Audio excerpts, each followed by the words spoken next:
Assalamualaikum warahmatullahi wabarakatuh. Apa kabar semuanya?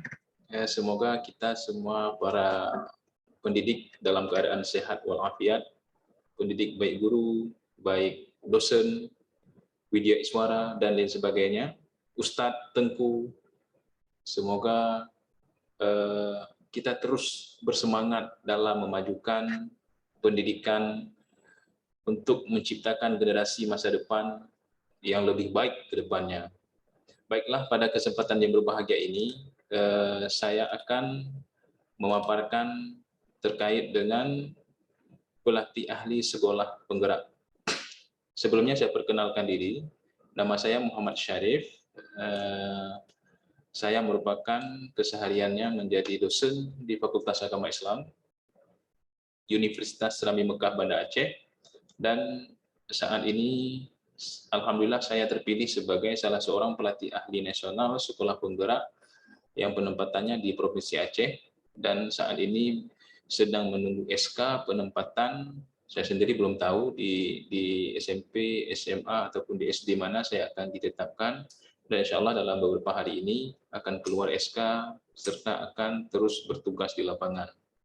Makanya saya juga di kesempatan yang berbahagia ini mengajak kita semua, khususnya yang mempunyai kapasitas untuk menjadi pelatih ahli sekolah penggerak, untuk bersama-sama kita menjadi bahagian dari barisan perubahan untuk kemajuan pendidikan Indonesia. Oke,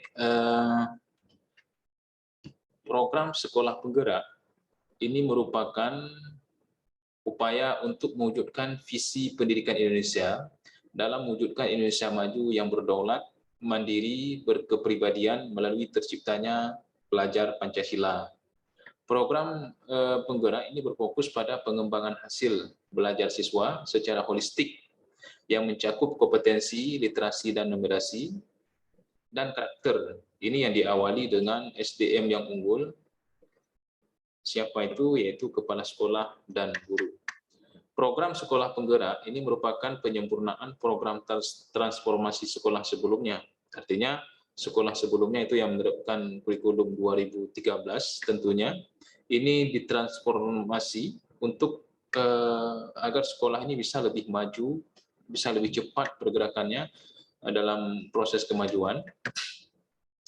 Kemudian program sekolah penggerak ini akan mengakselerasi sekolah negeri ataupun swasta di seluruh kondisi sekolah untuk bergerak 1 sampai 2 tahap lebih maju daripada sekolah pada umumnya. Artinya kalau mereka itu berjalan, ini ada sedikit berlari supaya lebih cepat mencapai kemajuannya. Nah, program ini dilakukan bertahap dan terintegrasi dengan seluruh ekosistem, sehingga seluruh sekolah di Indonesia pada akhirnya bisa menjadi sekolah penggerak. Nah, makanya kepada sahabat-sahabat semua, ini sudah dibuka tahap kedua menjadi pelatih ahli sekolah penggerak, dan sebelumnya juga sudah direkrut kembali sekolah penggerak, guru penggerak, kepala sekolah penggerak, yang nantinya pelatih ahli ini akan bertemu dengan sekolah penggerak yang direkrut di tahap yang kedua. Makanya ini masih dibuka. Mari silahkan kita sama-sama berkontribusi, bergotong royong untuk memajukan pendidikan Indonesia dengan menjadi bahagian daripada pelatih ahli sekolah penggerak. Rekrutmen pelatih ahli, kalau kami, saya sudah sampaikan tadi, saya adalah pelatih ahli, dan rekrutmen kami itu di tahap pertama. Sedangkan ini adalah rekrutmen pelatih ahli untuk angkatan yang kedua. Kapan? Itu dibuka 20 September sampai dengan 10 Oktober 2021. Hari ini tanggal berapa? Nah, artinya ada tersisa beberapa hari lagi ini untuk kita menjadi bahagian dari pelatih ahli sekolah penggerak. Oke, mengapa mesti menjadi pelatih ahli? Ya kan?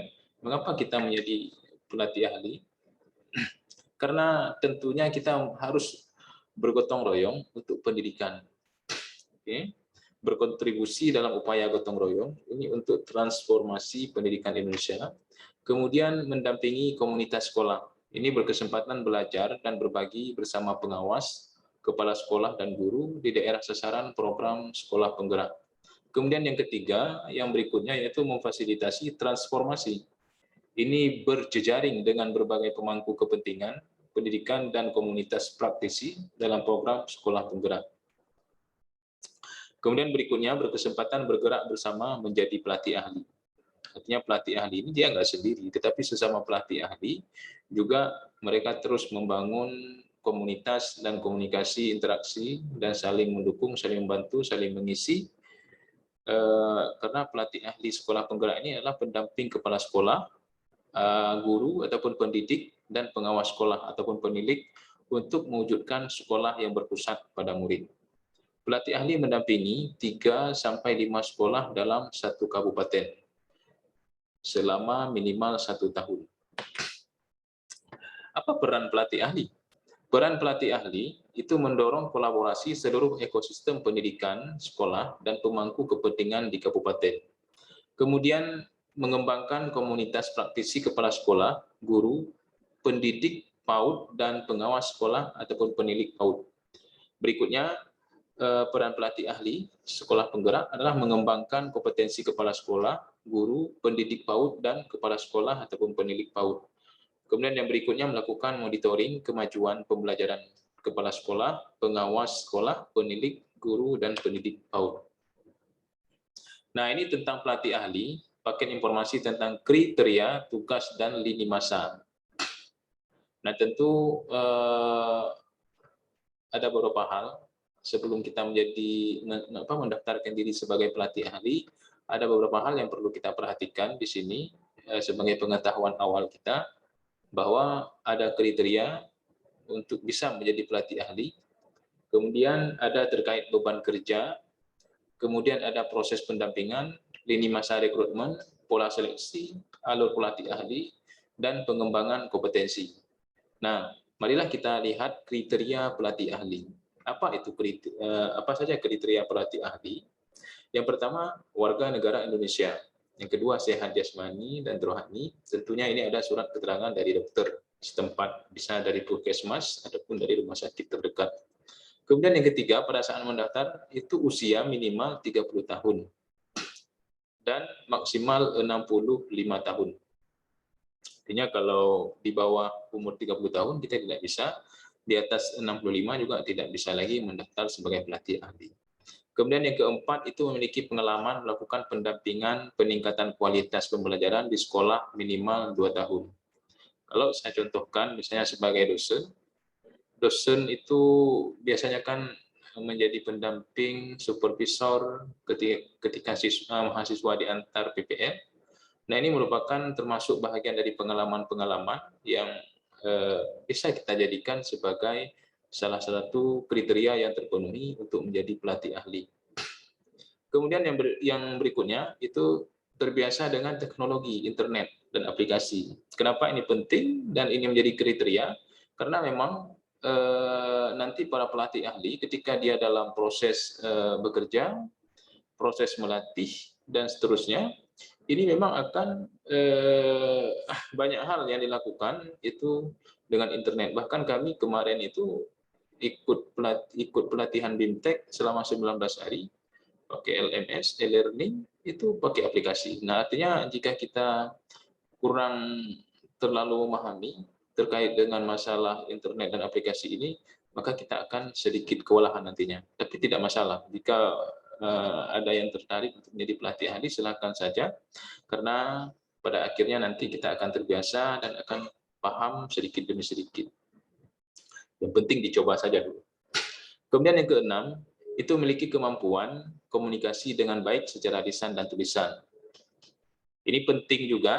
Kenapa? Karena yang namanya pelatih ahli itu kita akan melatih guru, melatih kepala sekolah, melatih pengawas, penilik, dan seterusnya. Ya, tentu masalah lisan ini sangat penting. Ya kan, artinya kemampuan kecakapan kita dalam berkomunikasi, berbicara ya kan, secara baik. Nah, tentunya para Bapak Ibu sekalian, apakah dari kalangan dosen, Widya Iswara, unsur sekolah mungkin, kemudian dari pemerhati pendidikan dan seterusnya. Ini saya kira memang dari sisi kemampuan lisan, apalagi tulisan ya kan, kita dari akademisi, ini memang sudah hal yang lumrah kita lakukan. Saya kira kepada Bapak Ibu sekalian saya sangat apresiasi dan sangat menaruh keyakinan bahwa Bapak Ibu sekalian akan mampu dalam hal lisan dan tulisan.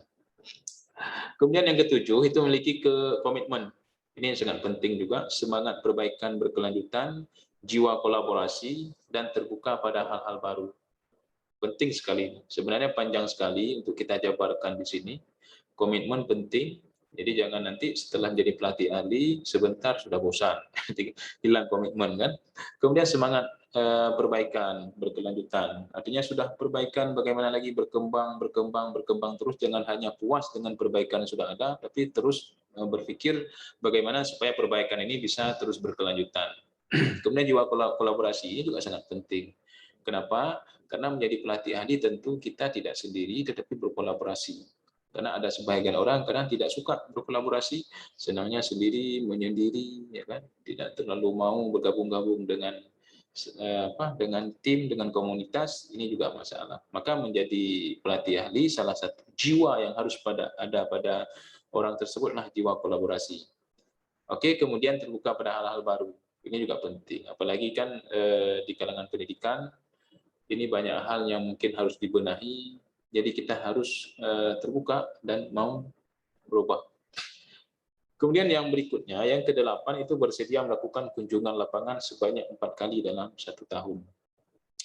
Tadi di awal saya sudah sampaikan bahwa satu pelatih ahli itu mendampingi sekitar 3 sampai 5 sekolah. Kemudian setiap sekolah itu, ya kan, itu minimal sekitar 4 kali dalam 1 tahun itu kita harus turun langsung ke lapangan.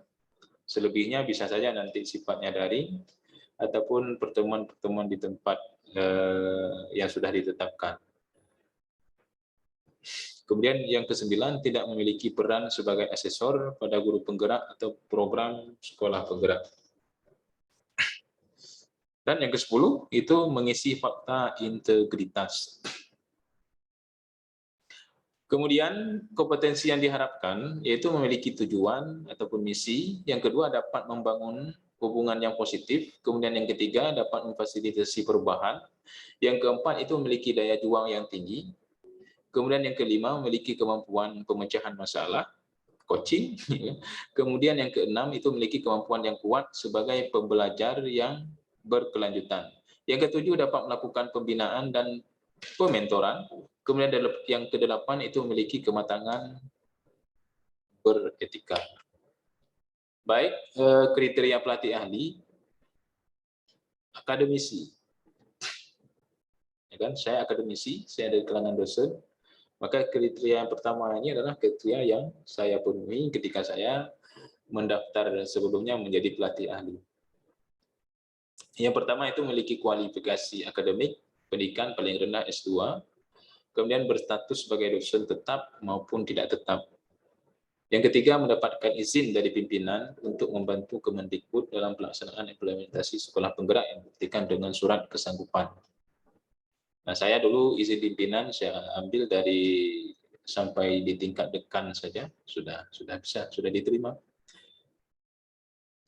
Nah, kalau mau lebih tinggi dari rektor misalnya kan, itu lebih bagus. Ya, tapi ada minimalnya dari dekan sudah boleh. Kemudian yang keempat, memiliki pengalaman dan pendampingan dalam proses peningkatan kompetensi dan satu kualitas mutu sekolah minimal 2 tahun. Jadi sudah saya sampaikan di awal, kita para dosen, kalau Widya Iswara memang itu pekerjaannya. Kalau pemerhati pendidikan tentu dia menjadi bahagian dari pendidikan seperti organisasi yang bergerak di bidang pendidikan ataupun di bidang yayasan. Kalau dosen misalnya sering menjadi supervisor mahasiswa PPL, tentu ini bahagian dari pengalaman yang dikategorikan sebagai kriteria yang terpenuhi dari unsur akademisi. Kemudian dari unsur pengawas sekolah aktif, ini memiliki kualifikasi akademik minimal paling rendah S1, D4, kemudian bertugas di 111 kabupaten kota sasaran sekolah penggerak, dan yang ketiga mendapatkan izin dari Dinas Pendidikan setempat. Dinas Kabupaten Kota yang dimaksud di sini kan, untuk membantu Kemendikbud melakukan implementasi program selama 1 tahun. Tetapi izin dinas ini kalau sekarang kan SD, SMP, SD, SMP ya, itu dinas kabupaten kota, tapi kalau dari kalangan itu unsur terkait dengan SMA, tentu dari dinas provinsi. Kepala sekolah dan wakil kepala sekolah, manajemen sekolah, dan guru dari sekolah yang mengembangkan kurikulum satuan pendidikan secara mandiri dan atau menggunakan kurikulum internasional.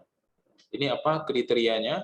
Yaitu memiliki kualifikasi akademik S1, memiliki pengalaman mengajar minimal 5 tahun, kemudian mendapatkan izin dan rekomendasi dari pimpinan sekolah ataupun yayasan, kemudian yang keempat memiliki pengetahuan dan kemampuan dalam mengorganisasikan pelaksanaan program dan kegiatan antar sekolah dan pemerintah. Nah, berikutnya ada kriteria dari Widya Iswara. Ini memiliki kualifikasi akademik pendidikan paling rendah juga S2, sama seperti dari unsur dosen tadi ataupun akademisi.